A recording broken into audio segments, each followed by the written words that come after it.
이치모이치의 Static Selector. Yeah, we all reppin' for Boston, man. All green, everything. Brought up, we were bleeding green. You ain't got our history on you. We all reppin' for Boston, man. All green, everything. Brought up, we were bleeding green. You ain't got our history on you. 이치모이치의 Static Selector. Yeah, we all reppin' for Boston, man. All green, everything. Brought up, we were bleeding green. You ain't got our history on you. We all reppin' for Boston, man. All green, everything. Brought up, we were bleeding green. You ain't got our history on you. 이치모이치의 Static Selector. Yeah, we all reppin' for Boston, man. All green, everything. Brought up, we were bleeding green. You ain't got our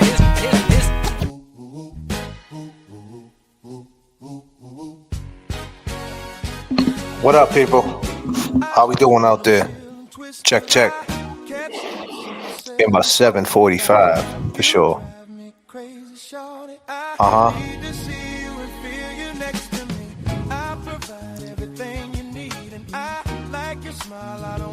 Yes.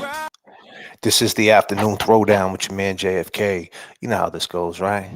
If you got to carry on, please throw it up in the overhead compartment right now. And if you have a backpack, please stick it underneath your seat. But before you do, take out your Cliff Bars, Hershey Kisses, vapes, nips, whatever your vice might be. Put your trays up, because I'm about to take you up to 39,000 feet.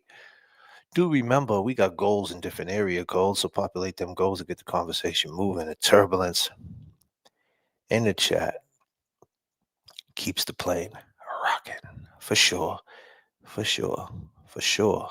We are here today, Saturday, doing what we do, right? Talking true crime, playing some music. Man, Pod 18 last night was crazy with Jimmy. It really was. Jimmy broke down the Rule 30. I asked him a question last night. I said, Jim, if Eddie had that anger inside him,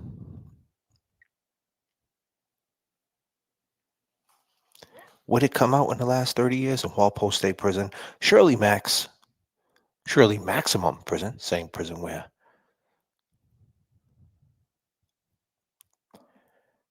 Aaron Hernandez was. Would that anger come out of him? He said, absolutely. Because not everybody believed he was not guilty. I said, yeah, you're right about that. You're right about that. Did you kill Janet Downing? Absolutely not. So you're adamant you didn't kill Janet Very Downing? adamant. And if you really look at the evidence, you'll see the truth. What's the truth? The truth is that I didn't do anything. That's all. I was always under the impression that I was going to testify and I was going to tell my story. Why didn't you?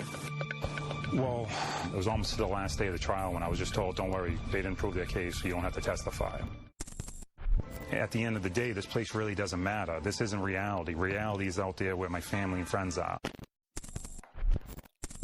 don't even think about my past. I try not to look too far ahead, but I am hopeful. I will tell you that. If you look at the evidence, you'll see the truth. What's the truth? Did you kill Janet Downing? Absolutely not. You know, the last words, some of the last words, obviously, that day, last conversations that I say, scratch that. The last conversations that Janet Downing had the day of July 23rd of 1995 was. If you look at the evidence, you'll see the truth. What's the truth? Investigate. Investigate. Investigate. You know, and Janet, your family's missing you. Family's missing you. The world's missing you. You've been missed, Janet. I can assure you that. The way that all went down that night, that is the hurdle. That is the confusing part of it all. Why? Why would someone do that to somebody? Period. To put it to its simplest form, why? Why do that to somebody? Your family's missing you.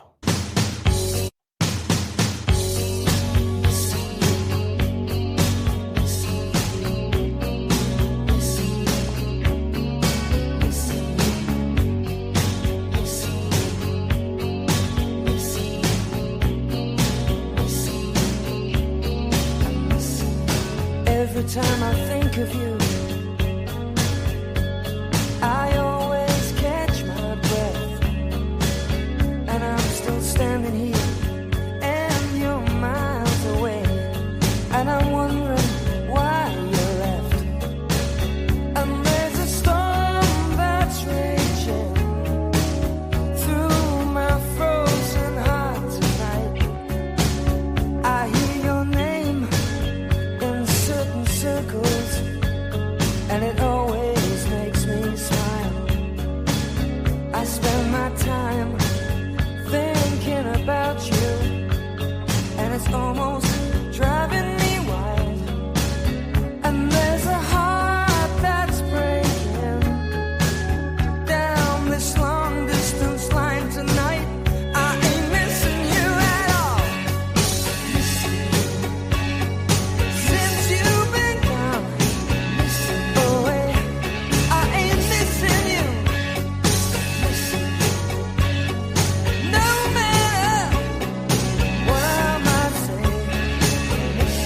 there's a message in the wire, and I'm sending you this signal tonight. You don't know how desperate I've become, and it looks like I'm losing this fight. In your world, I have no meaning, though I'm trying hard to understand. And it's my heart that's breaking down this long distance line tonight. I ain't missing you at all. Since you've been gone away, I ain't missing you. No matter what my friends say. And there's a message that I'm sending out like a telegraph to your soul. And if I can bridge this distance, stop this heartbreak overload, I ain't missing you at all.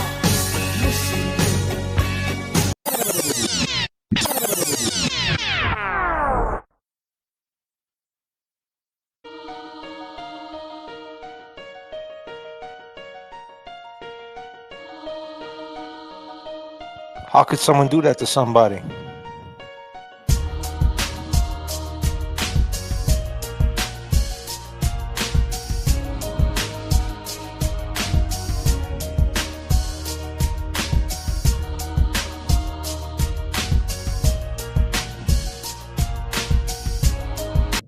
I went in about 4 or 5 hours after to get the kitty litter box and the kitten. That was it. And what I seen, to this day, I don't wish anyone to see what I saw. I went in about 4 or 5 hours after to get the kitty litter box and the kitten. That was it. And what I seen, to this day, I don't wish anyone to see what I saw. Okay, Adi. You say that you don't wish it upon anybody, but the fact of the matter is, Adi, there's a guy named Adi. He drove a taxi cab, green cab. Back in 1995, he was a cab driver. He was 30 years old. He lost his key on a murder scene of his sister-in-law, Janet Downing. Around 10 o'clock that night, he lost his key. He claims he never got the key back. He claims that he had to get the car towed, but come to find out, through police reports and digging, and statements from police officers, they actually found the key. They didn't log it into evidence, which means is if they logged it into evidence, then the key would be part of the case, and you wouldn't get that key back until the case was over, which would have been 19 97. But they didn't do that, no. How do I know this? There's a woman named Margot Nash. She has a book called Politics of Murder. She was there from day one from Plymouth, DYS, Department of Youth Service. The juveniles. I don't want to grow up. I want to be a DYS kid. I don't want to grow up. I want to be a DYS kid. Yeah. But 17 years old, he went to Walpole State Prison. Who went to Walpole State Prison is Eddie O'Brien. Would you believe it? But see, Adi turned around and says, nah, I never got my key back. He said it on True Crime Garage. He said it throughout the years. But as we dug and we dug and we dug, we realized, well, that's a lie. Did a cop lie? He made up a lie that night? Officer Blair made up a lie and said that he gave your key back, Adi? Why would he lie? Seriously, why? Why lie? I don't get that part. Now, I get it, JFK. Are you talking with both sides of your mouth, JFK? Because you say on one side you don't believe the cops. Now you believe the cops? Okay. Fair. That's fair. That is fair. But Artie had nothing to do with this shit, right? And that cop, he was only there to babysit the crime scene, right? Right. So, what's the big deal? Did he mess up? Did he mess up? He never found the key? He just wrote that in the report because he assumed he found the key? Okay, maybe the key was never found. Okay, cool. But why was Adi hanging around a murder scene when he clearly said on this show that I was there and the only awareness that I was interested in at that time, the only thing I was aware of at that time, the only thing my mind was locked into at that time is to this day his family. But Janet got taken out in an ambulance. She was already gone, right, Artie? Artie says she was already gone. So Janet was already gone, according to Artie when he was there. Ryan, gone. Paul, gone. Your wife, who you allegedly called at Gina Mahoney's house through the emergency room at Mass General, was at the hospital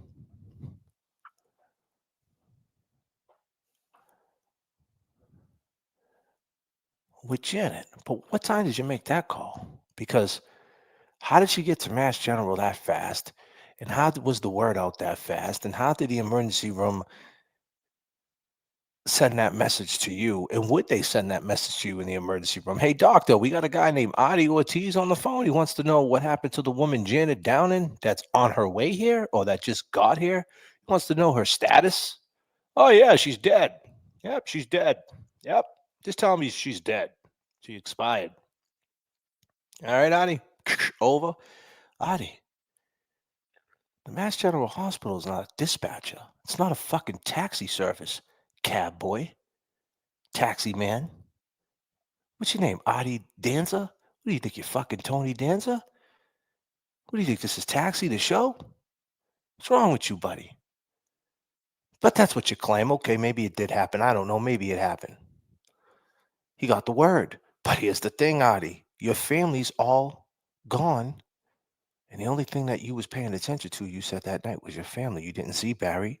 You didn't see Big Ed. You didn't see Virginia Reckley. And you didn't see anything else. But you did lose your key. And your mind was on your family. But your family all are not there anymore. Big Paul came through and swooped up one of the kids. I think one of the other kids, twins, went with an uncle. Kerry's gone. Erin's gone. And your wife is at the hospital with Janet, and you're hanging around Gina Mahoney's house smoking weed, waiting for a tow truck for your taxi that's parked on Hamlet Street next to a murder scene. Huh. Wow.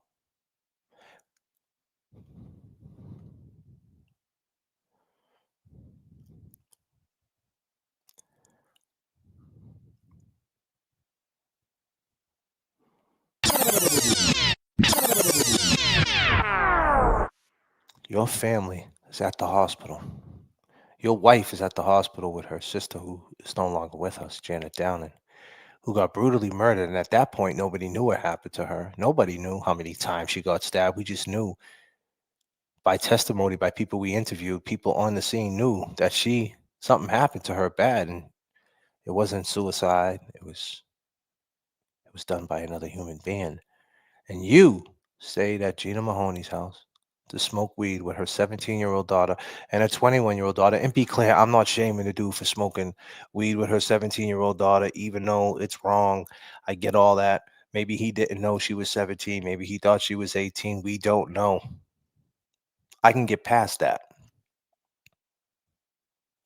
I think I can get past that. But the fact is,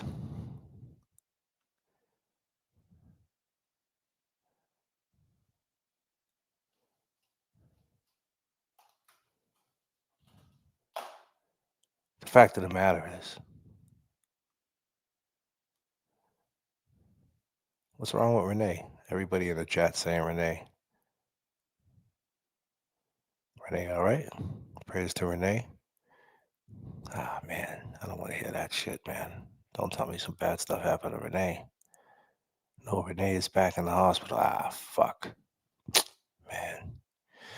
Ah, shit. Damn. Ah, man. 5, 4, 3, 2, 1, 0. This one's explosive.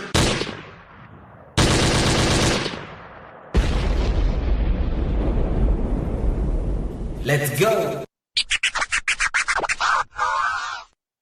5.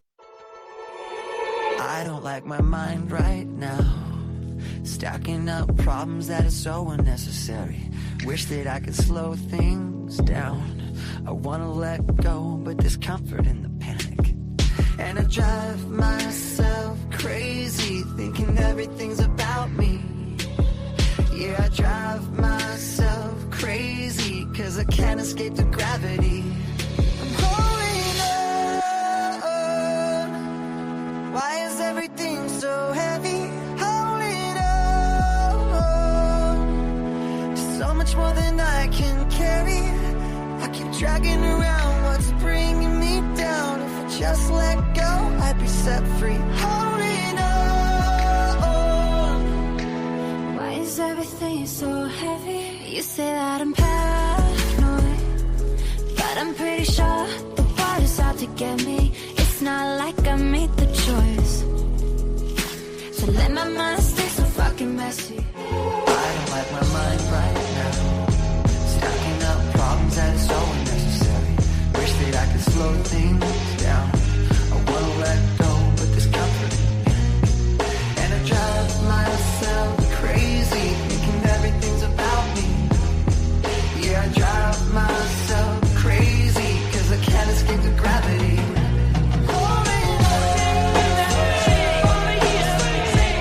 Turbulence in the chat. Turbulence in the chat.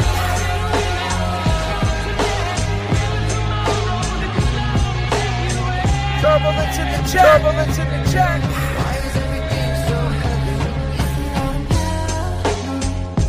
But I'm pretty sure the water's out to get me. It's not like I made the choice to let my mind stay so fucking messy. I know I'm not the center of the universe, but you keep spinning around me just the same. Turbulence in the chat. Turbulence in the chat. But you keep spinning around me just the same.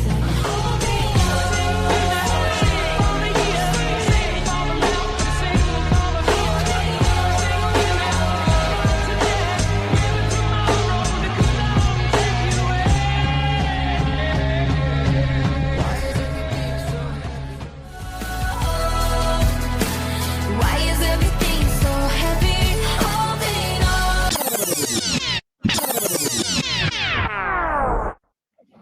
Why is everything so heavy? Prayers up, Renee. God got you. Father God, we don't say your name enough. Father God, please look out for our friend Renee today, Father God. whatever she's going through, whatever she has to go through to get to the next level, to be on the mend, to get better, to fix whatever's broken. Father God, please make sure she gets through this. Everything goes good, her family safe, etc. Father God, we know your power, we know your strength. Amen. Father God, amen. Whew, Renee, goddamn. Things can change in a blink. Why is everything so heavy? Why? You know, that anxiety, it hits you, boy. Everything gets heavy, doesn't it? It really does. It's like you can't even feel your hands, your legs. You feel like you can't get out of bed. You go to wash your face, the water feels funny on your face. What is this water on my face? Why? You look in the mirror, you don't even recognize yourself, and that fucking depression hits. You're just in a rut. You are just not right. Why is everything so heavy?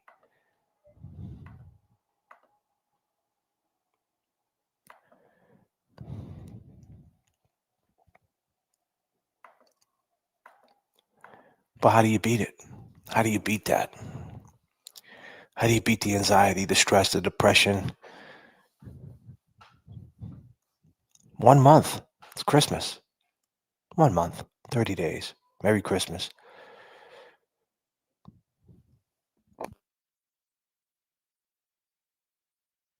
How do you beat it?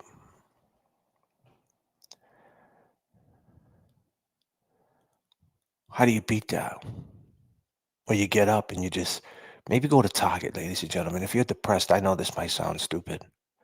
But you know, when I was in the hospital, I remember one of the nurses came in. He was a gentleman because after my surgery, the very next day, they wanted me to stand up.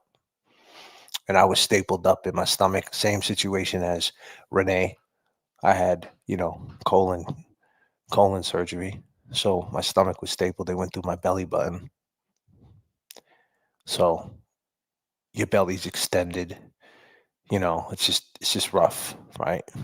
I had gas stuck in my shoulders. Oh, I just remember that pain. It was like my shoulders were hurting so bad because of the gas and shit. And I don't know if the nurse was doing right or wrong, to tell you the truth, at the time, in hindsight. But he told me to stand up. That next day, I was in bed. He wanted me to get up. So I got up and I stood up. And I remember everything just went black and I fainted. I went back. Boom. Lucky there was a seat there. He stood me up in front of the seat. Be clear. He stood me up in front of the seat. And I just fainted. And I just remember him when he was waking me up, he was pinching me. He was pinching me. And then they put the EKG on me, make sure my heart was right. But I remember looking at my heart, and my heartbeat was like 45 BPMs. Like when I started coming to, I remember looking up, seeing what my heart rate was, and it was like 45. And I was like, fuck, that's not good. I never see my heart rate that low, ever.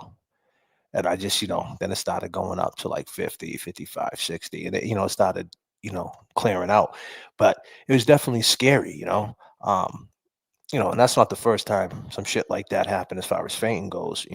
Fainting, anytime you faint, it's very scary. But in that particular situation, in Mass General Hospital, that was scary because you're like, oh shit, right? But the point I'm trying to make is that things change, man, quick. Nothing matters. And now Renee, she's back against that battle. She's back in the hospital battling that. She was out the hospital trying to get back to her regular self, go get some coffee, hang out with people in the chat, be active and fight that heavy feeling of the what ifs, that heavy feeling of, the stress you know, of things that she got to deal with. Um, Christmas is coming. This is coming. That's coming. The new year's coming. Where you going to be in 10 years? Where were you 10 years ago? And all these different things that just pile on you, man. They pile on you and it's heavy. So how do you beat it? How do you beat it? You got to try to uplift yourself. And how do you uplift yourself when people always give you backhand compliments and they're joy killers? You come walking out the gym, you say, hey, I feel good. I went to the gym today. Someone says, oh, really? Yeah. That's cool. What do you think? You're Arnold Schwarzenegger now? Oh, yeah? You're into fitness now? You say, hey, I got a new car. They say, yeah, what year? You say, yeah, it's a 2010. Nah, that's not a new car. That's an old car. Shit's old. Well, hey, buddy, it's fucking new to me. Huh, pal? I launched the YouTube channel. I'm gonna make content. Oh, really? What do you think? You're a podcaster now?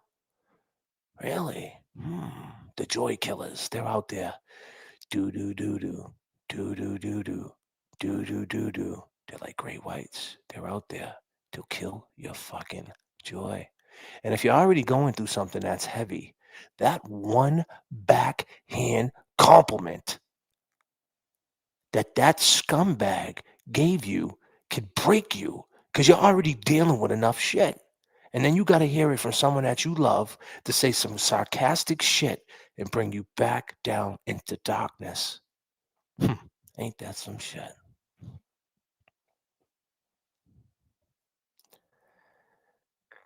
Ain't that some shit?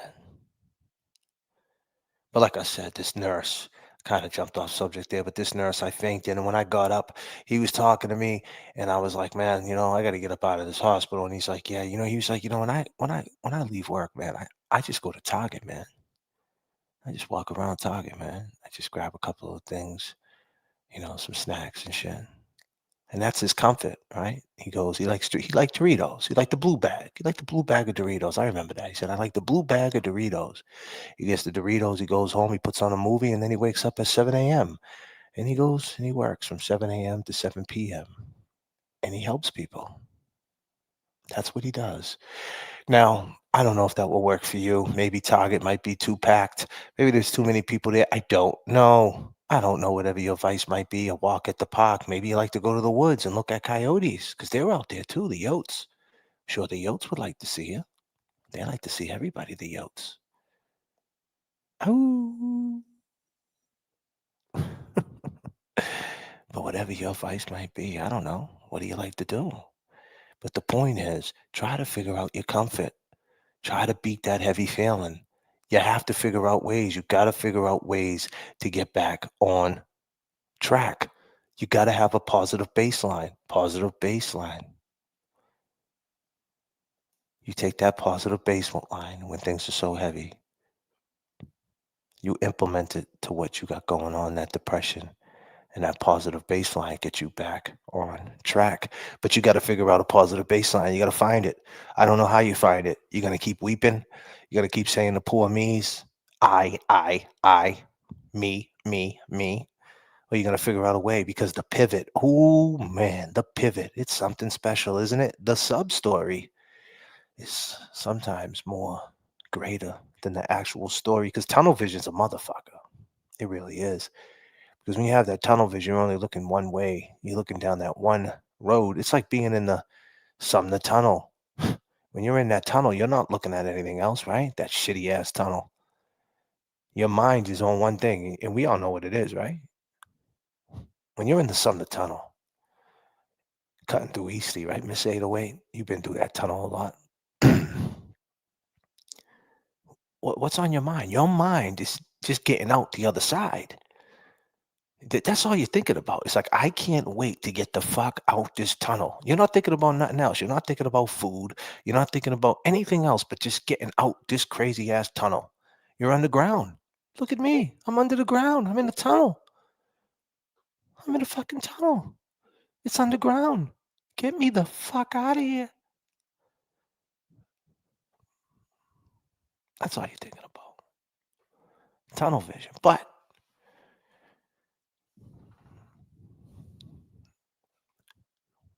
the parallel to real life, though, if you have tunnel vision and you're not actually in a tunnel and you're actually outside, you're actually living your life and you're only concentrating on one thing.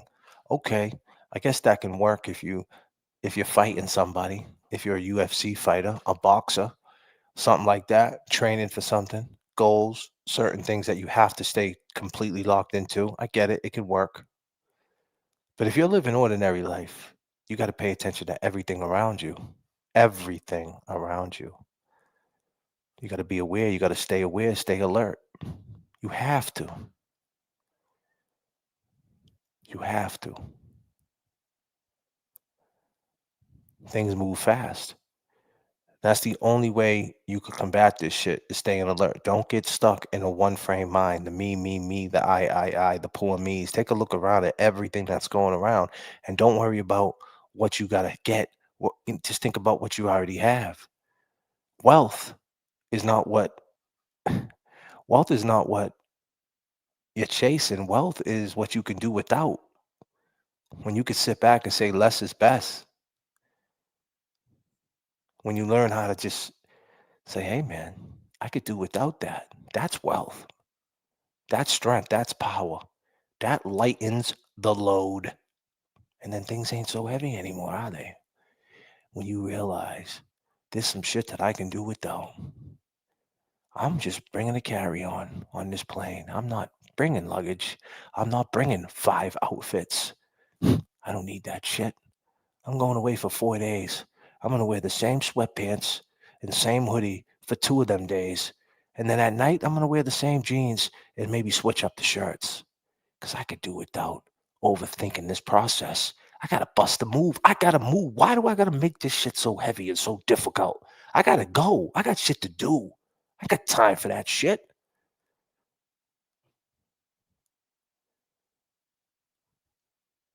Lighten the load. Figure out a way. Have a baseline. Figure out what works for you. Because it all can change. Just like that. Be up in the hospital. And now the only thing you're thinking about is tunnel vision. Thinking about, I got to get out this fucking hospital. But you spent your last days, if that is the scenario,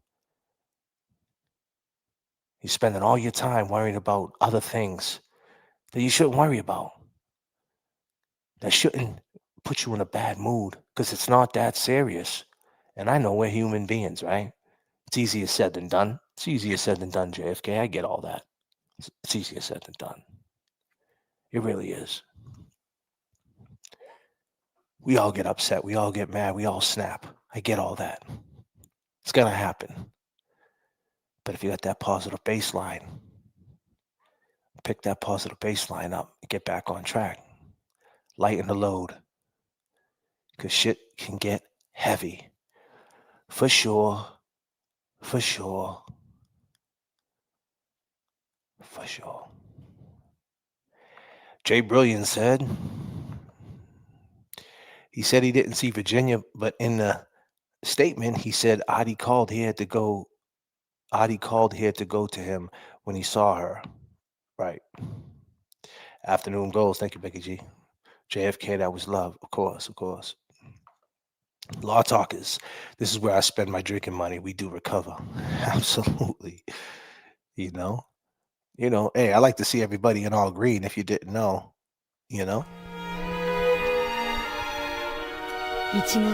Static selector. Yeah, we all reppin' for Boston, Mass. All green, everything. Brought up, we were bleeding green. You ain't got our history on.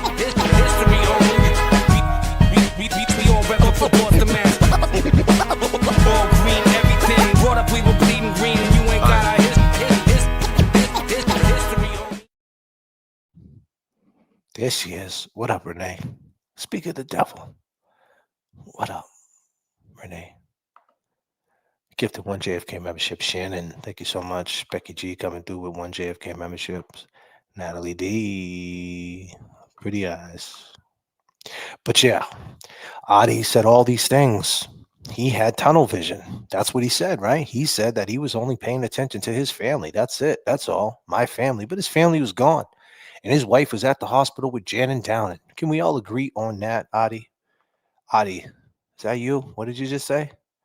You went back in the house? I went in about 4 or 5 hours after to get the kitty litter box and the kitten. That was it. And what I seen, to this day, I don't wish anyone to see what I saw. Okay, so you went to go get the kitty litter and the kitten. Well, there's only a problem with that. There's only one problem with that.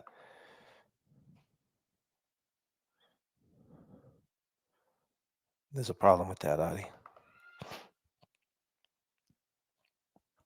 Isn't there, Adi?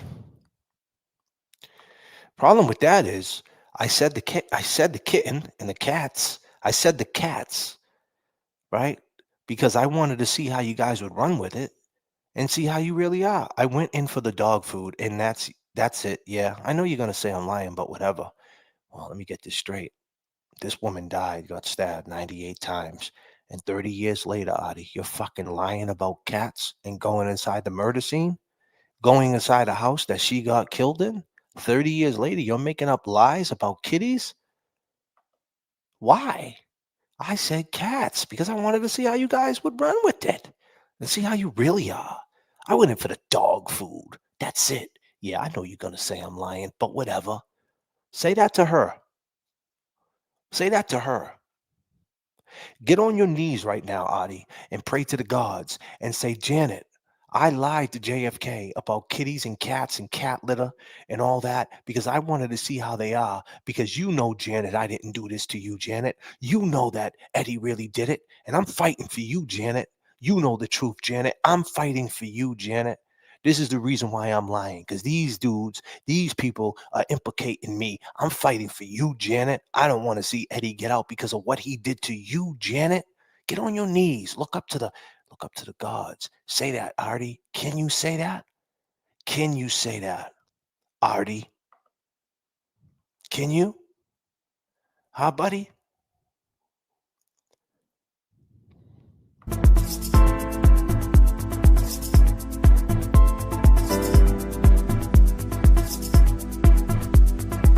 I go by the name of JFK.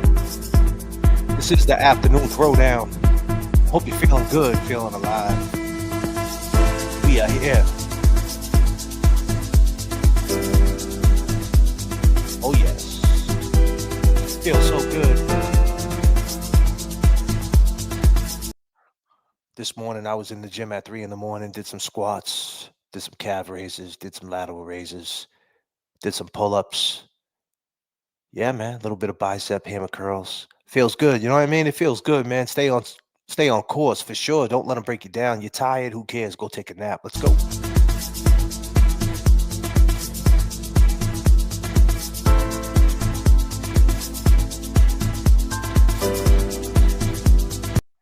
Whatever you're going through today, remember, if no one said they love you today, if no one said they loved you, well, I love you.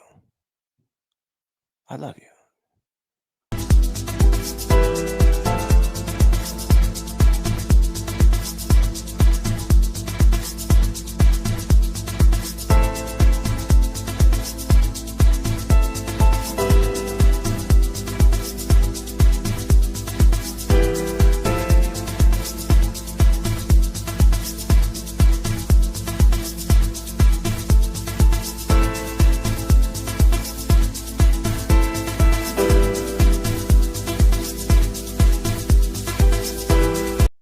There is love in the air on the J.F.K. channel. There is love in the air. It's nothing but love. It's nothing but that warm, fuzzy feeling. And I love to see it.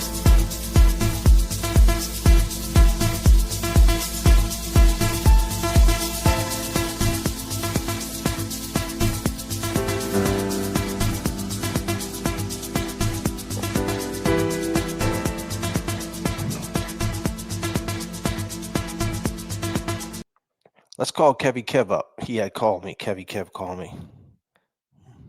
Let's see what Kevy Kev's doing. Hold on. He called me. I was in the middle of a little rant. See what Kevy Kev wants. Kevy Kev, are you there, Kevy Kev? Yo. Kevy Kev, you're live with JFK. You're on the stream, buddy. What's going on? I'm calling you back. Nice. What's going on, man? I was just trying to. I seen you were up there, man. I was trying to get that link, man.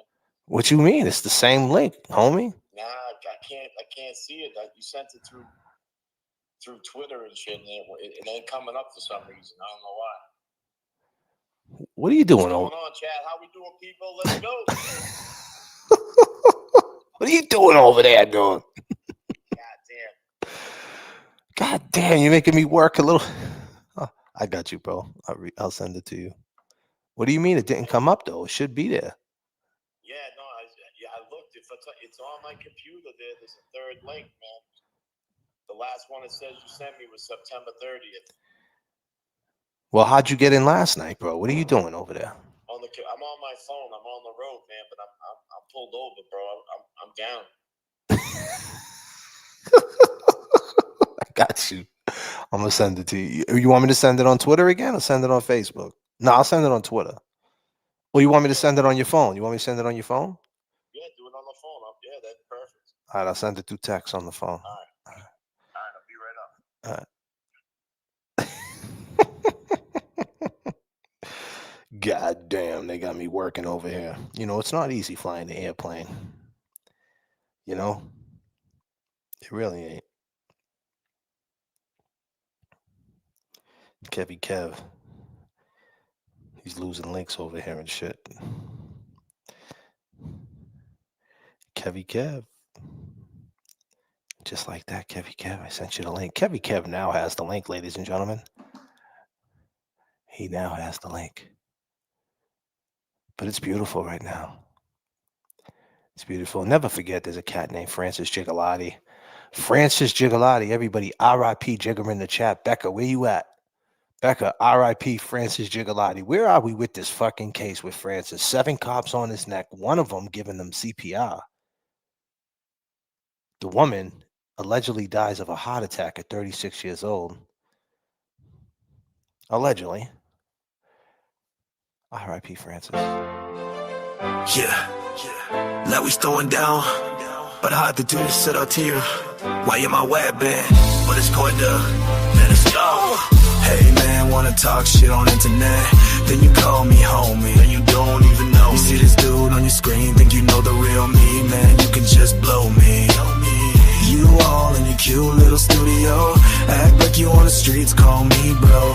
Wanna be some big YouTube star while I'm keeping it real. Hell man, I'm here in my car, fighting the fight, doing it every night. Fight fiction with fact, we ain't pulling no curtain back. Think it's all about us, no man is bigger. Tell you right now, it's all about Jigger. Fighting the fight, doing it every night. Fight fiction with fact, we ain't pulling no curtain back. Think it's all about us, no man is bigger. Tell you right now, it's all about Jigger.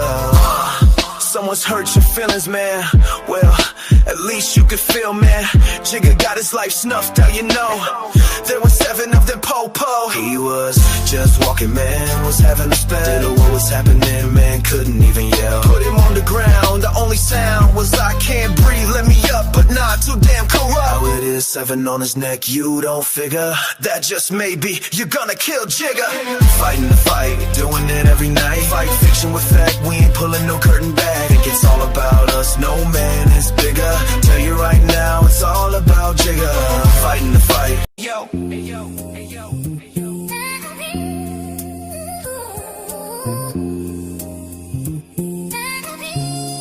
Yo,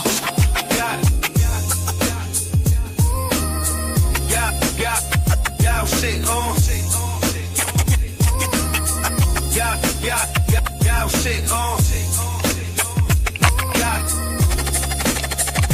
shit on. Shit on. They can't blind your vision, cover these clear mornings. Days fly by, let's make another year for it. Struggling and stressing, brother, but you here for it. Life sends you in a tailspin without no real warnings. Sat on the porch all night, damn, I used to rip flows. All the girls you stared at, yeah, I used to get those. Them chicks started smoking crack, now the kids are all schizos. Another day in the hood, homie, you know how that shit goes. You ever look at a calendar, be scared to count it? He never did a day of time, so we rap about it. Real ones traumatized, we could do without it. System is rigged, they got us surrounded. They talk shit, brown nose, they are in your business. Be your close ones, boast fun, show interest. At your front door, ghost guns, load the switches.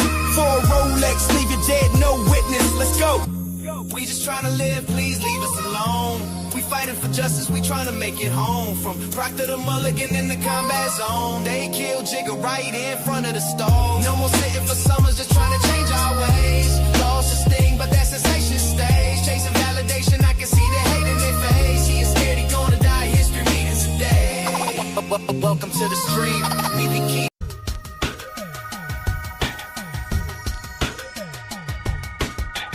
Yes.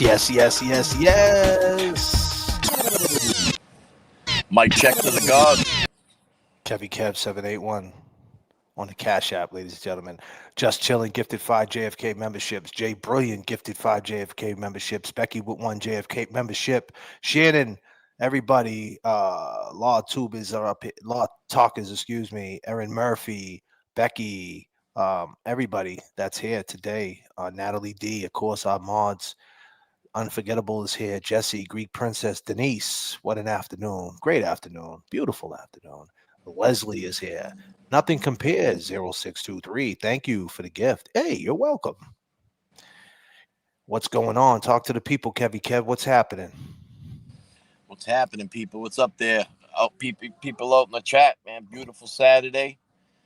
Yeah, we're here. We're here. We're talking on justice, man. How's everybody else doing out there?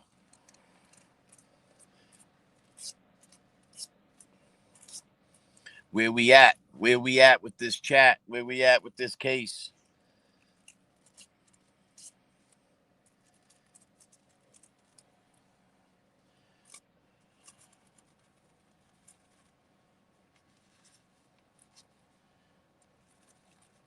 Where we at? Where we at? Well, that's a good question. Where we at? You know. I mean, we talked to Jimmy T last night. That was pretty exciting, huh? I'll tell you that was to get that insight from Jimmy T. I mean, and I know right now he's comfortable with it, but there's a guy that he was held down for a number of years, and I mean, a guy that fought from the inside, and it's not easy. I mean, it isn't easy. I mean, you're typing up these letters, you tighten up these motions.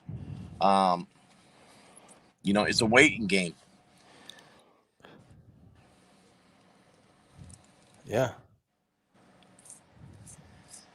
I mean, to hear what he said last night, that I mean, it could take 2 years, could take 2 months. I mean, we don't know. I know Eddie Jr. there. He's been working his ass off for the past 4 years. He's been getting discovery and getting new evidence that he hasn't been able to have his hands on. He's spending time in that law library. He's typing shit up, old school too. Black ink on white paper. You know what I'm saying? Right. And he's trying to get this out there. He's trying to speak and he's trying to get this awareness that some shit was messed up. What up, people?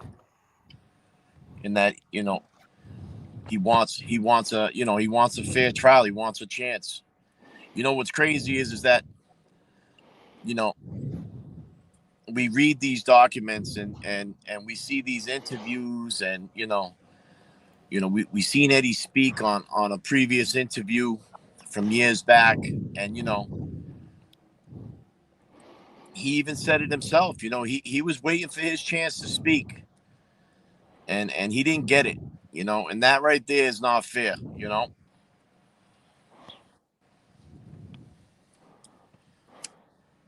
Low Law Wife, he said Jimmy T sounds like a dude who took some dark shit and turned it all around. Yeah. Yeah, he did, for sure. For sure he did. This is all factual shit. I mean, he's seen it all when it comes to the system. Early too, early on. But here's a guy though, Jimmy, at the time, who thought that he thought that possibly this was just, that Eddie did it, so to speak, because of the evidence, the blood, because the blood in the house didn't match a Caucasian. It matched a Caucasian. There was no, it wasn't. It was Caucasian, that of a Caucasian male, and Artie being Spanish, and other things. His blood being in the house. But we peel back the layers, and if you could get someone like Jimmy to change his mind, right? Who knows, who can look at the evidence and know what it is and understand how this all works, and he's changing his direction. Just imagine a casual person You start getting people to change their mind to look into this case because it's so hard. Like I said, it's that gruesome way that Janet died. It's just hard to get over that. It's hard to stick your neck out for that because there's a lot of backlash to that, or just even your own moral compass when you think about what happened to her. Like, do you kind of just want to step away from that, kind of not step to it, if that makes sense? Yeah. Yeah, and when he did bring that point up last night that this he brings it up 98 times that Janet was stabbed, and I believe the records say that her throat was slashed about either 29 or 30 times. I mean, when you think of the brutality and the aggression and the hate,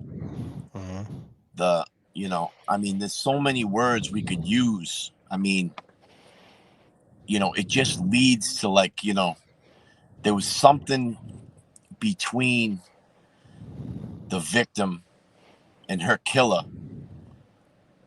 that drove this person to this type of violence. Um, and when you think of it, I mean, let's just say, like, a 15-year-old boy flirts with a 44-year-old woman. There was something that he said though in that interview. Let's play that interview real quick. There was something that he said in that interview that struck me. I don't know if you peeped it or not. Oh, this happened.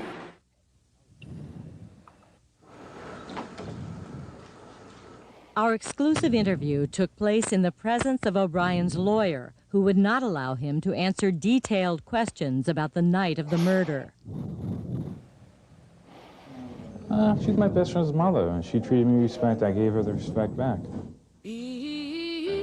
No, I think she was on my age, but she was in her 40s. I mean, I was 17, 15. The way he said that, though, I think she's my best friend's mother, and she treated me with respect. I gave her the respect back. No, I think she was on my age, but she was in her 40s.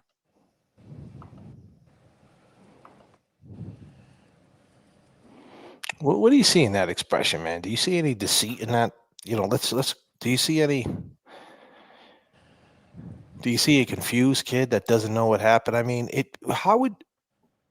he is pretty laid back. I mean, for someone, he's sitting in Cambridge. Keep in mind, people, at this particular time, this is the year is 1997, October of 1997, or September of 1997, right around the time before he goes to trial. He went from DYS now he's in adult jail. He's no longer with juveniles. Everybody he's in jail with is anywhere between the ages of 18 to 80, right? So it's a little bit different. He's working in the kitchen, and he's about to go to trial in the next weeks to come. And I don't even know. He could have been going through his trial at this point, right? It could have been in between, days of the trial. I don't know exactly when that video was shot, but I know for a fact that it was between September and October of 97. So 2 years later after it went down, like 26 months. But the point is,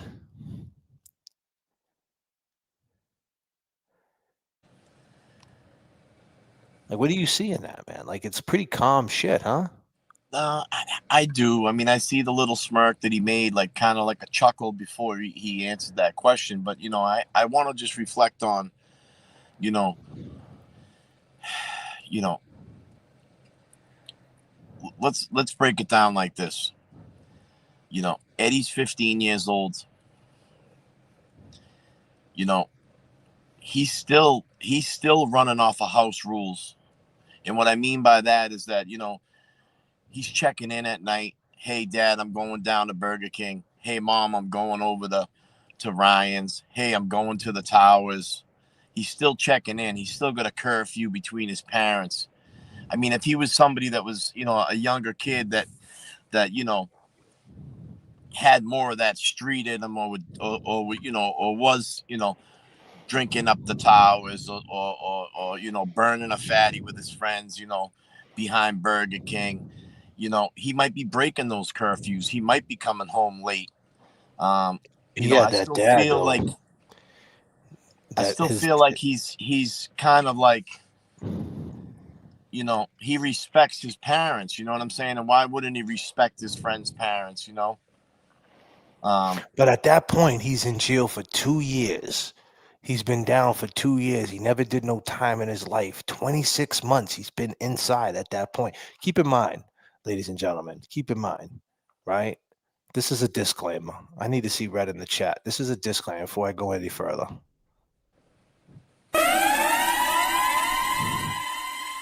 I need to see y'all read it. I need to see y'all read in the chat. This is a disclaimer.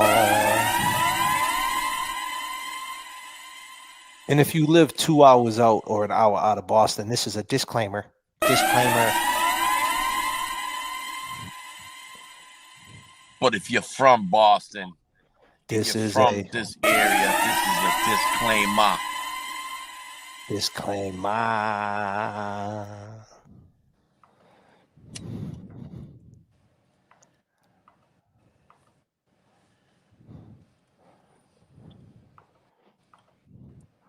All right, so I want people to be clear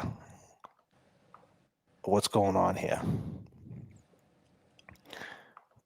We've been going hard in this case. We're already up to part 18. Today, this is not a part. This is an afternoon throwdown. This is going to be a live that's just mixed up. It's a mix. It's a throwdown between music, just shooting the shit,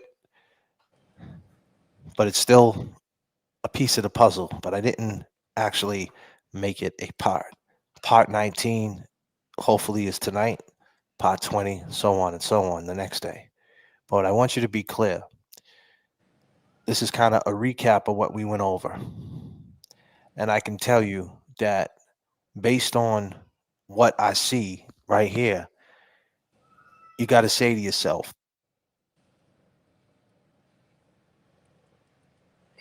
26 months lockdown. 26 months lockdown. And this is his reaction.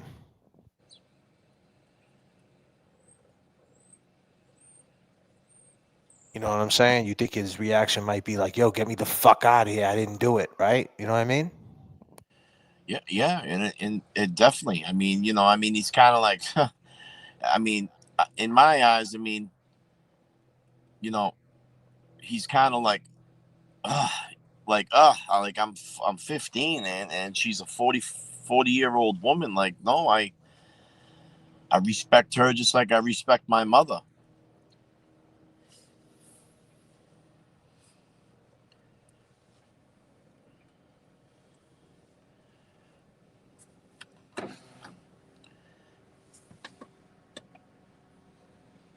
And what I was trying to say, never been to jail in his whole life. Been in jail 26 months, coming down to the trial, and people are saying truthful. I'm not saying it's not truthful. I'm not saying that. I mean, respect back. No, I mean, she was in her 40s. Respect back. No, I mean, I think she was on my age, but I don't. She treated me with respect. I gave her the respect back. No, I mean, I think she was on my age, but I don't. She was in her 40s. I mean.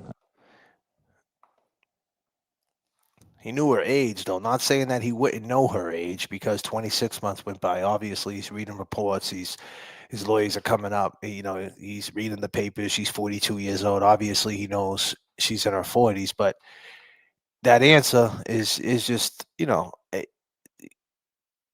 this help him in this space and time? Remember, ladies and gentlemen, this is a disclaimer. We're talking about in that space of time when this interview aired. Did it help him in that space of time? I was 17, 15, actually. I was looking for teenage girls if I was ever having a crush on someone. Did that help him when he said that?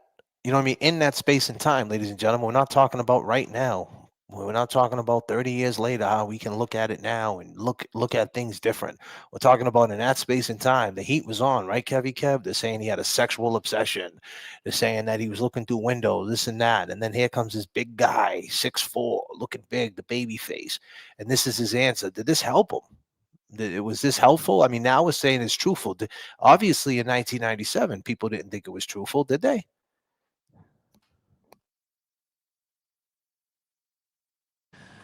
You know, did it help him? In my eyes, I mean, at like you're saying, at this frame of time, he's 15 years old. You know, I think he was being truthful to 100%. About he knows the difference between flirting with a 44-year-old woman or a woman in her 40s and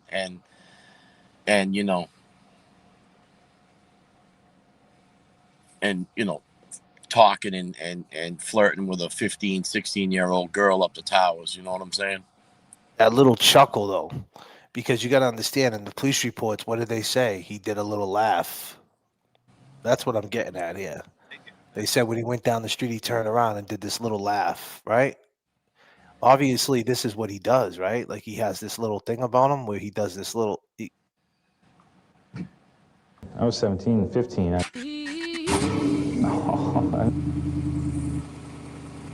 was his mother, and she treated me with respect. I gave her the respect back. No, I mean,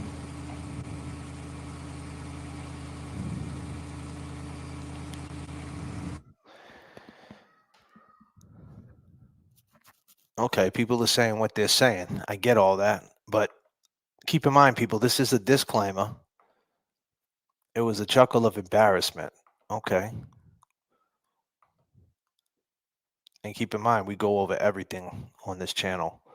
And I'm not saying that chuckle meant anything that he did it. I'm not saying that. What I'm saying is, did that chuckle help him, considering that they're saying that when he jumped out of the bushes and he ran down the street, right? That he laughed. Right? Kevy Kev? Exactly. And you know what? It's a good point to bring up because you got to remember 26 months. I asked him. He's been in prison. Why were you in the bushes last night? And he said, I wasn't in the bushes. And these interviews and these reportings of Eddie at this current time, like let's say 26 months, you're talking 1997, 2 years and a couple of months after this incident happened. Is he slamming his fist on the table saying I didn't do this?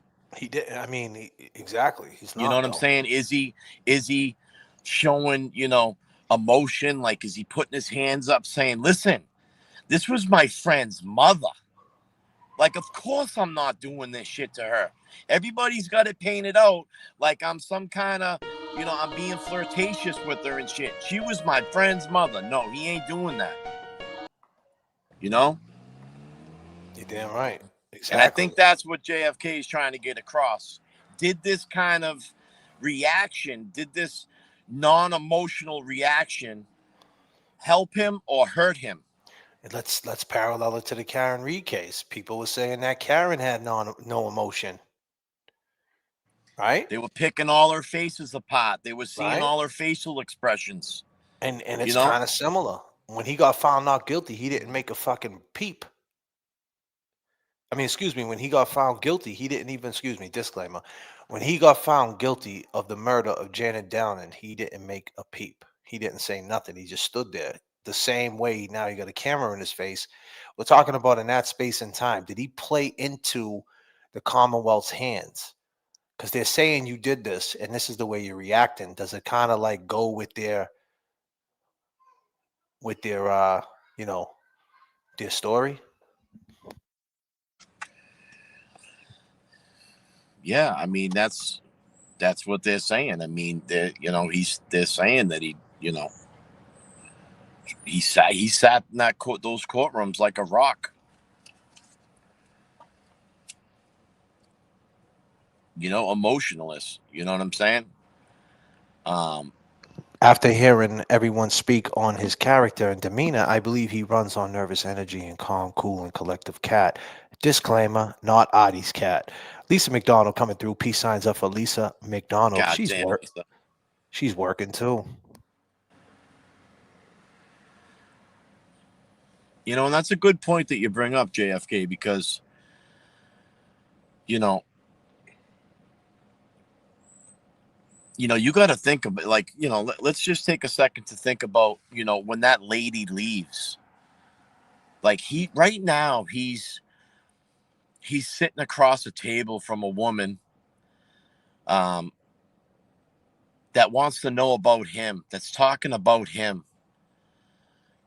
When she leaves, he's getting cuffed back up, and he's got a 15-minute process to get back to his area. Well, he's got to go. He's got to jump in a. He's got to. He's got to jump in. So that's on the 17th floor. So you got to jump in an elevator. When you go down to the visiting room, I think they walk. I think I was in the elevator. I think you go down in the elevator to go to the visiting room. I mean, I had visits in that visiting room a couple of times, 3-4 times. As a matter of fact, Waylon came to see me in that visiting room. Jay, a couple of times. I don't know how he got. I don't know how he got in. God damn, Jay. Jay.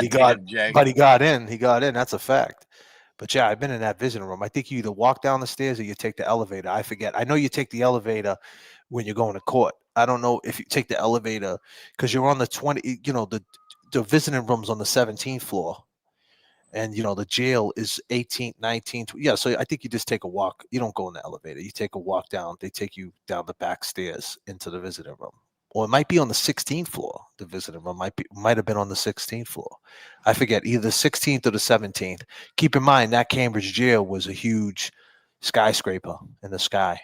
But yeah, but that's what but he went right back upstairs because it's a contact visit, so he got strip searched real quick. It's like, and you've referenced this. It's like kennel up. It's like kennel back up. You know what I mean? Yeah. He gets that bit of freedom. He gets that that morning of, Well, actually, he probably got notified. You got to visit O'Brien. Let me paint this picture. I like where you're going with this, but let me just stop you for 1 second. And I'm sorry that I cut Kev off. Nah. You're good, man. Me and you are boys, bro. I don't give a fuck what anybody says. Yeah. But I'm good for that shit. And I'm sorry. So here's the thing. I like where you're going with it, but you just took me back to that time when you said he went back to the visitor. So keep in mind, he was in DYS, which was a lot stricter than jail because you're a juvenile. They had you saying things like, can I step to the bathroom? Can I step to the TV room? Can I step here? You're going to school every day. So at this particular time, he goes from a strict DYS setting, right? A youth setting to an adult setting where you're just hanging out all day. You know what I mean? Like you're doing whatever the fuck you want. There's no school. There's nothing. You're just hanging out watching. And at that time, they had cable TV up there. They had Showtime up there, and all the, you're there with all the delinquents, and you're just hanging out, eating canteen, like all that stuff in DYS that didn't apply. Like your parents would have to bring you food in and things like that. I don't know where he was at that time, but the point is, it was more structured because you were still a juvenile and they treated you like a kid. But when you're in jail, you're not being treated like you do whatever you want. You could smoke cigarettes, you can go up to the yard, you could shoot the shit. People are fighting, like it's just different. And so he's at a party at this point. In this particular time, in this space, he goes from this strict setting to basically like, I love it here because Cambridge was just, it wasn't a bad stop, put it that way. If you wasn't a snitch, if you wasn't a rat and you went to Cambridge, it wasn't the worst place you could have been on the planet, put it that way. And he went from Plymouth. Plymouth is straight lockdown. So that could be the reason why he's being so upbeat in this interview as far as like making the smirk, the laugh. Because like you said, when he leaves there, he's going back upstairs around a bunch of adults. Maybe when he's around these adults that he's he's not even realizing the seriousness, because people, when they're facing a lot of time, or when people people do time different, right? People do time where they're not really you know, where you're in jail, you're not really stressing the court part of it until it's time for court. You know what I'm trying to say? Like if your court date's 2 months away or 3 months away, and in between that time, you're just doing jail shit. You're eating at night, you're going to the gym, you're shooting the shit, you're watching TV, you're watching movies, you're taking showers, you're gambling, you're playing whist, you're playing spades, you're just doing jail shit. You're not thinking about court, right? So like he could have just been caught up in that, not even realizing the seriousness of what was being asked to him at that time. You feel what I'm saying? Yeah. No, I agree. I mean, it's like you said. I mean, just think of this 15-year-old kid going back up to the 12th floor, or the top floor, and the setting that he He is was is on with. he was on the 19th floor. Yeah, and he's mixed in with 44-year-old dudes, a 51-year-old guy, fucking 18, fucking 22, 26-year-old dudes might already been there for 2-3 years, fucking. They're asking her like, yo, what'd she smell like? She smell good? And he's got to react to a certain way. He can't, Right. he's up there with men. He definitely got them type of comments, disclaimer. Them type of comments that Kev's talking about is that people just edging him on to see like if he would break.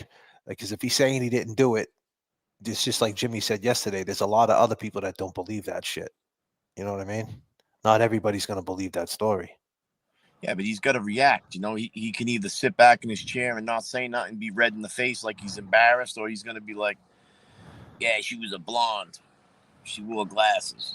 Nah, he can't say that, dude. You know what I'm saying? But that's what they're looking for. Like, they're Nah, I mean, nah, not with this case, bro. You got to be real sensitive of what the 98 times. Like no, what he I'm was, trying to say he is was, like he those went up there. You, questions. you got to understand, he went up there, dude, as like this was huge at the time. You got to understand when he popped up in Cambridge, it was all eyes on him. I was there. I was there, man.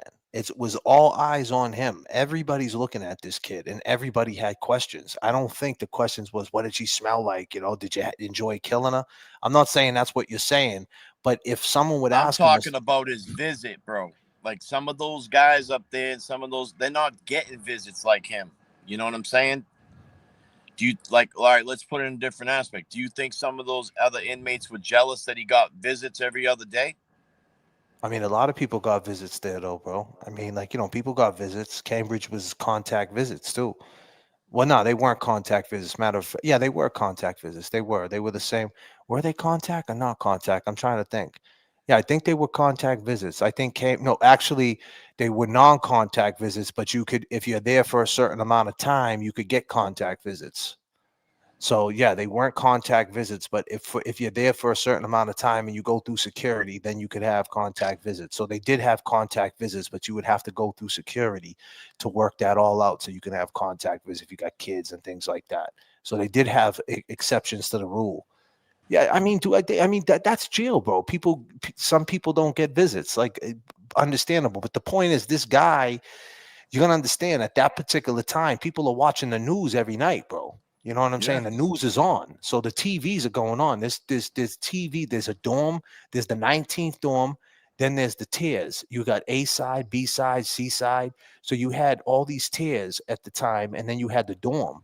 And he was in the dorm where the kitchen workers were. So the TV's on. So every day they're like, "Hey, live from Cambridge Court." You know what I mean? So today in deliberations and the Marcos testified. It's right on everything we're watching is on the news. Everybody's seeing this. The whole jail seeing this. Yeah.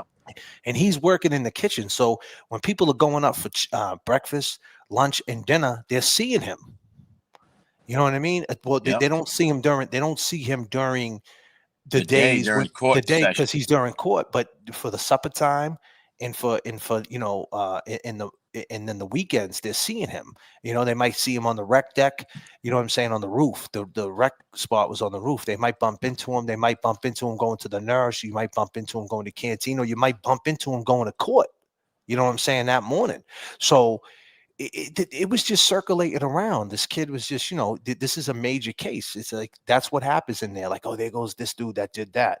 So I mean, as far as the people who he lived with, so to speak, the dorm that he lived with, was there them type of questions where they drilled him and try to see if he would break and see if he would admit to it, or do you think that they probably had snitches up there too? Like, hey, if you can get him to fucking say he did it, we'll give you time off. Well, I'm sure that that was was a good working.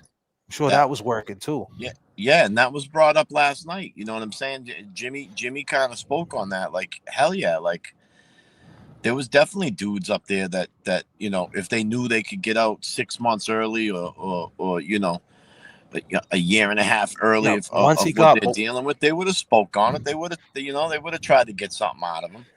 during that process, during that time, once he got life, it's a wrap. No one, there's nothing. It doesn't even make a difference. He already got found guilty. But during this space and time when he was in Cambridge jail, best believe there was dudes in there asking him security questions about Exactly. his case. And like you just said, to bring this in a full circle, you got other inmates that are tuned into what he's going through in court before he gets sentenced. So they're all saying in jail, like, damn, did this dude really do this?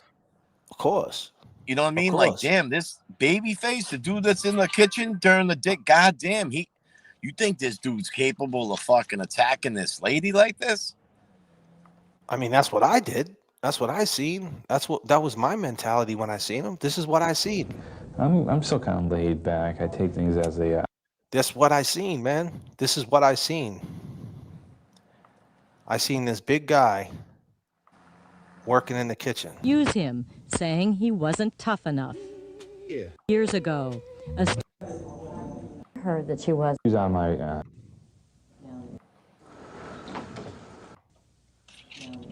Answered detailed questions. That's what I seen, man. I seen this big guy in Cambridge. That's what I seen. And what I was trying to get at, JFK, I don't want the chat and people to think that I'm trying to like lash out and say that he was talking like this. But what I mean is like, I don't you think gotta. I just don't think anybody would joke like that, cuz. But what I'm trying to say is that, like, dude's getting interviews. He's got his circle of people.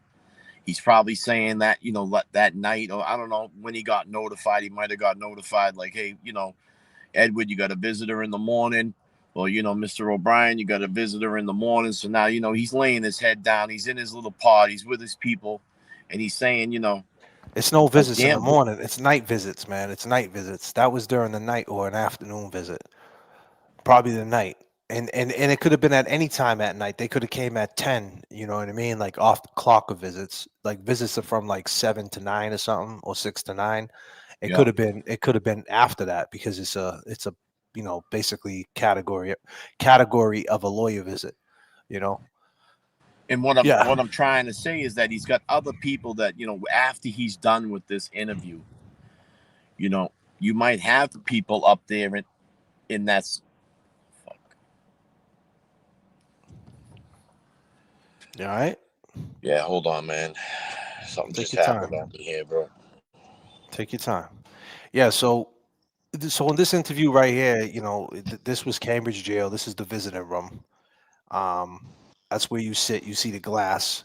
That's where you would talk to your family. Obviously, he has a contact visit right here, talking to the media, and you could have that same visit too, contact visit with your family, but you got to go through security. Everybody got to get checked and things like that. And you got to have a certain amount of time in the Cambridge jail and things like that. Most of the time, people are in Cambridge jail only for a month, 2 months, 3 months max, because they would either get out, get probation, get a disposition and go home, or they would violate their probation surrender, obviously, and they would go to Bill Ricker to get sentenced. So it was that's what it was. But they were so backed up at the time. There was people who sat there for a year, 2 years like him. He was there short. He was there for a short period of time, only because they didn't want to lug him back and forth from Plymouth, which is about an hour away from Cambridge, especially with traffic in the morning every day. So technically, He wasn't even supposed to be there, I don't think. I think even though he got tried as an adult at 17, I don't think that he went from I don't think the deal was in a transfer hearing. I could be wrong. I could be dead wrong, ladies and gentlemen, where he still did it as a juvenile. So technically, until he got found guilty in the transfer hearing, he would go from juvenile to adult prison. For some reason or another, he went from juvenile to being held on the no bail in adult prison, but technically he was still a juvenile and never got found guilty. He was not guilty at the time. So I don't know how he ended up in adult prison. That right there is something to look into. I always say that because that was wrong right there. That was if that is the case, he shouldn't even have been there going back and forth to trial and sitting in an adult prison going downstairs and upstairs because like I said, where he was in Cambridge, it was connected to the Superior Court. He was going from the 19th floor down to Superior Court on the bottom floor, going to court every day, and going back upstairs with a bunch of adults at 17, even though technically the law was 17 back then and you could go to jail and be in Cambridge jail for sure. But technically, he didn't commit a crime at 17. He committed the crime at 15, allegedly. So he should have still been in juvenile lockup. They could have held him in Rosendale. They could have held him in Dorchester Challenge. They could have held him in any other place closer to Cambridge than actually keeping him in the jail. Like I said, this is speculation. I don't know exactly how that works, but I'm almost sure that he shouldn't have been held in the jail at that time. And the only reason why he could have got stabbed up there, he could have got beat up there. It's not like, I mean, he goes straight from DYS straight to adult, with no I mean, that's just the way it is, obviously. But what if he got found not guilty? If he got found not guilty, why was he even being held in adult jail? You know what I mean? Because he did it when he was a juvenile, transfer hearing or not. If he would have got found not guilty on October 1st of 1997, the question is, why did he even spend a day in adult jail? Doesn't make any sense. So, I mean, I don't know if I'm saying this right because I'm in my head right now thinking about it, but it doesn't make sense to me because I know some people who had transfer hearings that got tried as adults. And I just remember when they did get found guilty, the day they got found guilty, they went to adult prison, not during the process, if that makes sense. Goddamn, JFK, calm the fuck down. Yeah, I'm stuck on that one because anything could have happened, anything could have happened with that for sure.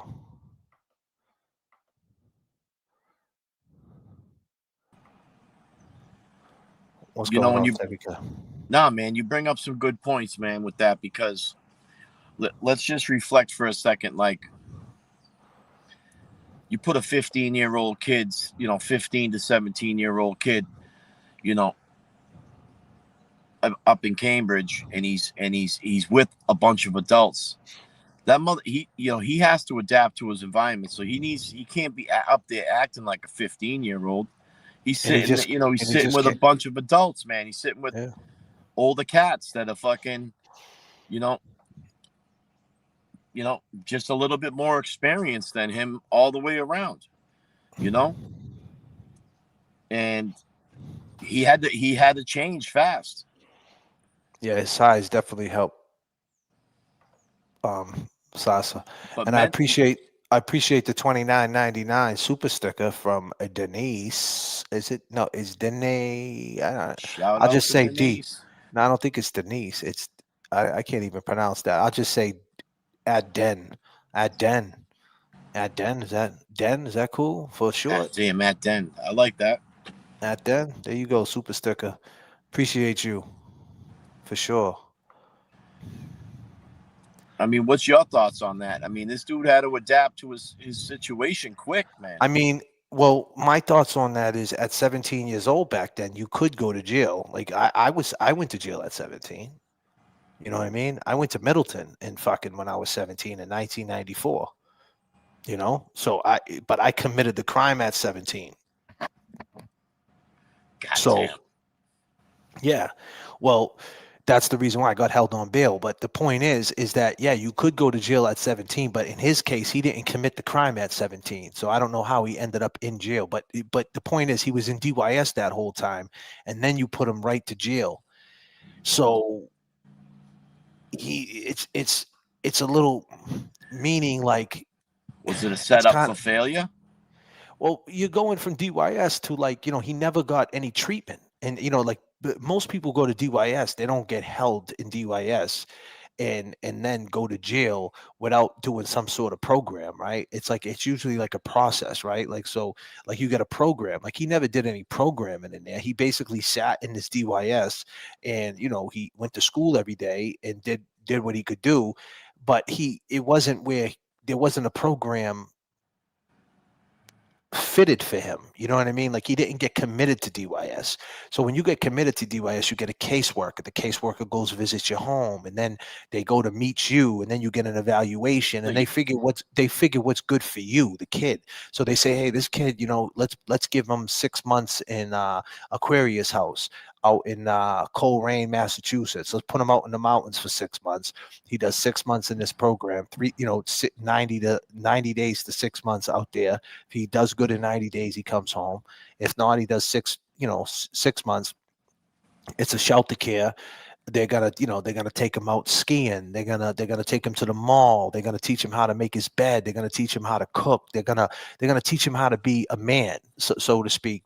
School, and they're gonna take him to college campuses. They're gonna take him to jails to talk to inmates. They're gonna take him around and give him valuable information. So when he gets home, he knows that the streets, there's another side to this. There's another layer, and he's got some knowledge, but he never got that chance. He was just locked up. He was just detained the whole You're right. time, being detained.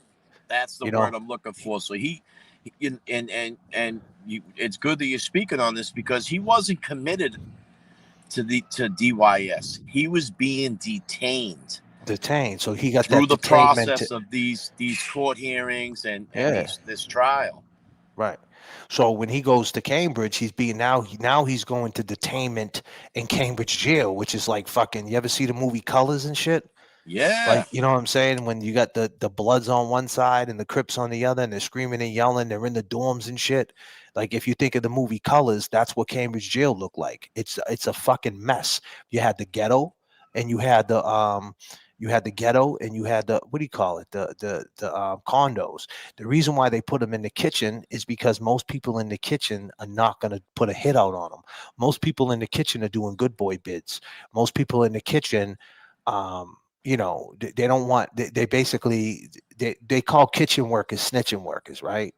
That's another word for them, but they don't want no smoke. I mean, they get up in the morning, they work for $1 a day. They get up in the morning, 4 o'clock in the morning, and they're preparing food for fucking 700 inmates. So think about it. It's a job, like legit a job. And there's no way around it, So, they put him there because people are not concentrating on him. They're concentrating at the job at hand, versus being, but he went there and he realized what jail was about. And that's probably the worst place he could have went being detained, because like I said, Cambridge wasn't such a bad stop. Now, there was a lot of shit that could happen in Cambridge. You could get fucked up in Cambridge. Don't get it twisted. It was open like that, but if you're not known as a piece of shit, you do all right. You know what I mean? Yeah. There was no house of correction. There was no correcting him. There was no helping him out. And the thing is, if he got found not guilty that day in October, he would have went from Plymouth being detained to Cambridge, and went home with the knowledge of detainment. So he might have been worse off. He might have went home and told his dad to fuck off, and might have went out and stole a car. You see what I'm saying? Like it might have been the opposite for him. And I want to bring up this fact too. I believe in these notes, some of these notes that I've been going through, that they had mentioned that he did not resource any programs or put himself in anything in the DYS facility. Now, where he was being detained and he wasn't committed, that that means that he wasn't evaluated to find out what programs fit him. And if things were offered to him during the detainment, I'm sure that got filtered through his lawyers, and he still had someone speaking for him, still being a juvenile. I mean, would you think that?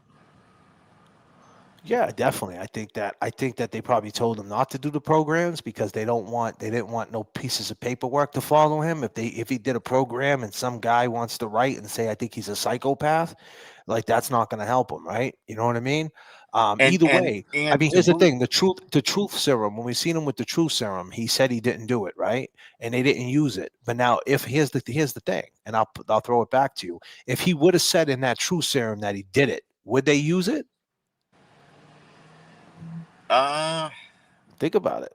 If he would have said in that true serum, yeah, I killed her, I yeah, stabbed oh her, yeah, they would definitely use it. right? But they didn't use it when he said he did, They would have used it against them. right? So that's the reason why I think, someone like Mago and people like that and his lawyers at the time, Keith, said, nah, don't get involved in none of these programs and things like that because, nah, because we don't want anybody to make a diagnosis of you. You know what I'm And saying? then they got a paper trail, you know. Yeah, I mean, they did their own. They probably did their own, brought in their own people, that they just didn't want anybody free, the jail people or whatever. They don't know who to trust at that point. You know what I'm saying? Rightfully so, because at that point they know Riley's gunning for this kid. So they're just like, damn, who do we trust? We got to be careful. We got to Well, curate this shit.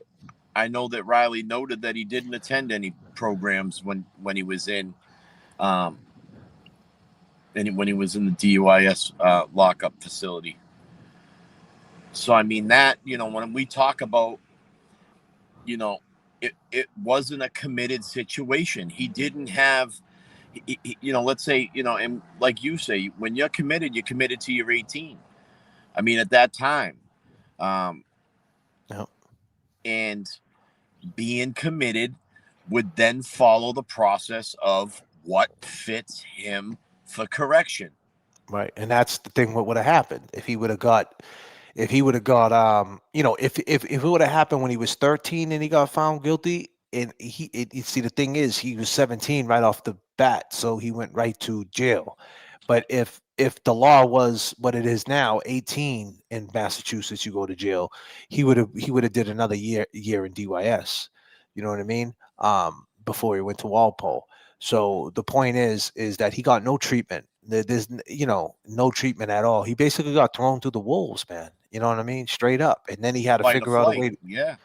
He had to figure out a way. So I mean, the fact that people are saying now that the kid, is coming out the woodwork, saying that he's not guilty. I mean, he's been saying it all along, and that's what we're highlighting. We're just trying to understand why no one took him serious when he said it. You know what I mean? Like, well, how did everybody? And that's the reason why we're going over these videos and saying these things. Did the smirk do it? What made people really believe that this kid did it? Why not believe that a 50-year-old kid might be telling the truth? If you're going to give any look, and that's what I'm saying. That's the tale of two generations. In this generation, we give all the young kids the benefit of the doubt. Back then, we didn't. You know what I Yep. mean? Because back then, at like 15, like you turn 18, get out the fucking house. You know what I mean? There was none of this spectrum shit. There was none of this fucking bully shit. There was none of it. No one cared. No one gave a fuck. Go ride your bike. Go buy me a pack of cigarettes. Here's the Yep. money. Can I get three, Ma? Yeah, here, take 3 cigarettes and go buy me some. I'll buy you a pack too. Ma, I need 50 more cents for a pack of Marlboros. Here you go. Here's $1.50. Buy you a pack. Can Kevy get a pack too? Yeah. Here's $1.50. Buy Kevy I'll a take pack. 2 packs. Shit. Fuck it. Here you go. Take my food stamps. Right. And it's like, that's the space and time, and people just didn't want to believe it at all. And now 30 years later, we're like, well, wait a minute. Maybe we had it wrong. Like, and so timing is everything and placement is everything. And here we are. But I'm just trying to understand, why didn't people believe him? Was it the smirk? Was it the way he looked? Was it his size? Was it, why didn't anybody believe the parents on the, why would two professional people like Mr. O'Brien and Trisha, aka Ma Dukes, why the fuck would they be lying on the courthouse, stairs? You know what I mean? And let me tell you something, man. When you think about when we watch those courthouse stairs, and we watch the O'Briens express how they're feeling, I mean, the volume was up.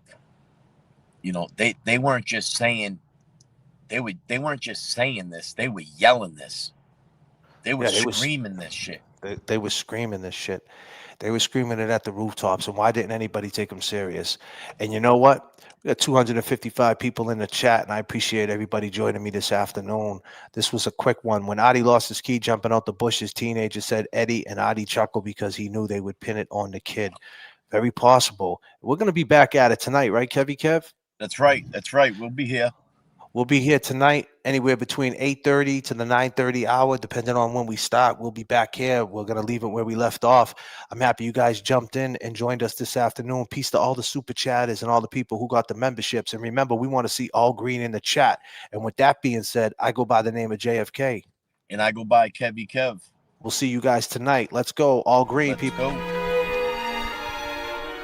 Let's go, people. Static Selector. Yeah. We all reppin' for Boston, man. All green, everything. Brought up, we were bleeding green. You ain't got our history on we all reppin' for Boston, man. All green, everything. Brought up, we were bleeding green. You ain't got our history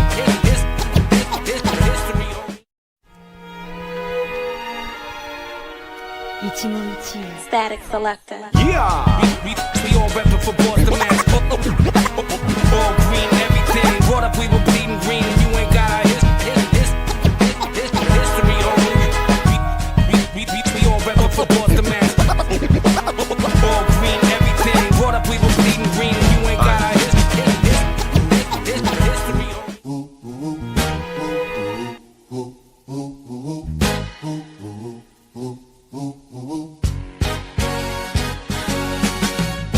I just wanna chill and twist the lie, catch stunts in my 745. You drive me crazy, shorty. I need to see you and feel you next to me.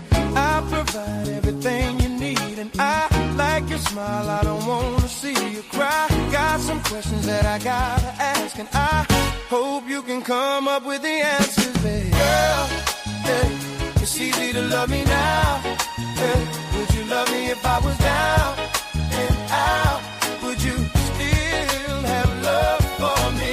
Girl, it's easy to love me now. Oh, now, would you love me if I was down and out? Would you still have love for me? If I fell off tomorrow, would you still love me? If I didn't smell so good, would you still hug me? If I got locked up and to a quarter century, could I count on you to be there to support me mentally? If I went back to a hoopty from a Benz, would you poof and disappear like some of my friends? If I was hit and I was hurt, would you be by my side? If it was time to put in work, would you be down to ride? I get out and peel a brother cap, chill and dry. I'm asking questions to find out how you feel inside. If I ain't rap cause I flip burgers at Burger King, would you be ashamed to tell your friends you're feeling me? In the bed if I use my tongue, would you like that? If I wrote you a love letter, would you write back? Now we could have a little drink, you know, a nightcap, and we could go do what you like. I know you like that. Girl, it's easy to love me now. Oh, now, would you love me if I was down and out? Would you still have love for me? Girl, it's easy to love me now. Woo. Would you love me if I was down and out? Would you love for me? Now would you leave me if your father found out I was thugging? Do you believe me when I tell you you the one I'm loving? Are you mad cause I'm asking you 21 questions? Are you my soulmate? Cause if so, girl, you a blessing. Do you trust me enough to tell me your dreams?